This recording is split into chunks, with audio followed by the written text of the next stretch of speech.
Now, when we are typically talking about sets, it's much easier if we can start visualizing them. Rather than treating sets as just, list of players or a definition of the common property in set builder form, if you start actually visualizing them, it becomes much easy, especially when you start doing math with sets. Till now, it was all fun and frolic, right? We were discussing cricket primarily, right? Hardly few definitions in sets, but it was primarily a cricket discussion. Now, when you start doing math on this set, if I take two of these sets and ask you to add them, subtract them, do a bunch of stuff, it's going to be far harder if you're dealing with a list.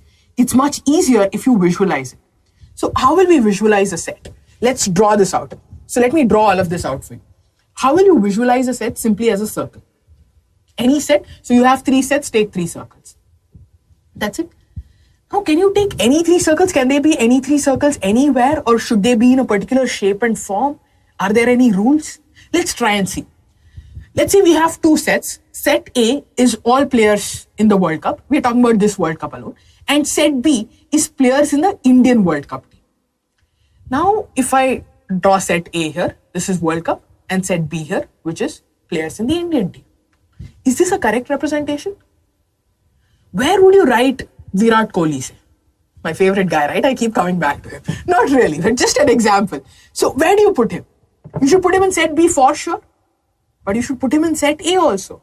Correct? Every player, in fact, who is in set B, every player who was in the Indian team obviously was also there in the entire World Cup thing, right?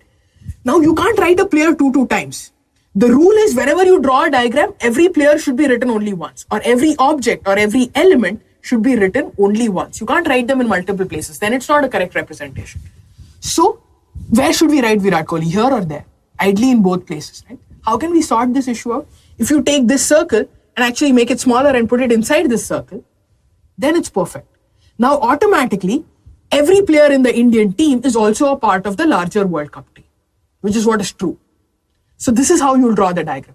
So the way you position the circles with respect to every set is a circle. That is simple. The way you position these circles with respect to each other changes depending on what the relationship between the sets is. Now, what this also tells you is the Indian World Cup team is a subset of all players in the World Cup, correct? That is why you see it is a subset, right? That is why the Indian set is coming inside the entire World Cup set. That's what you mean by subset, which is very clear in this diagram. So all subsets will actually be represented like this. One bigger circle, inside that a smaller circle. Let's try another example. So in this example, we have team A, which is the set of Indian batsmen. So that's this circle. And Indian bowlers, which is this circle. Now, where would you fit in somebody like Raina here? Or somebody like Ravindra Jadeja? They should be classified as both batsmen and bowlers. Right? They're all-rounders of sorts. But you can write a player only once, so we can't write their names in both the circles. What do? Can I take this circle and put it inside the circle, the way we did earlier? That would not be true, right? All bowlers are certainly not batsmen, right? You wouldn't want to call Nehra a batsman.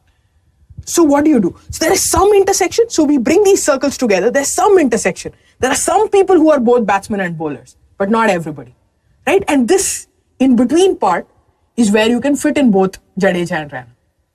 So such a set, this part in between is called the intersection. It means exactly what the simple English word intersection means, right? Where both the sets combine. So these are sets, they are not subsets of each other, but there is some overlap between the two. There's some overlap. There are some people who belong to both set A and set B. That would be all-rounders in this particular case. So this part in the center that you see, the highlighted part, is nothing but the intersection. This is called the intersection of the two sets.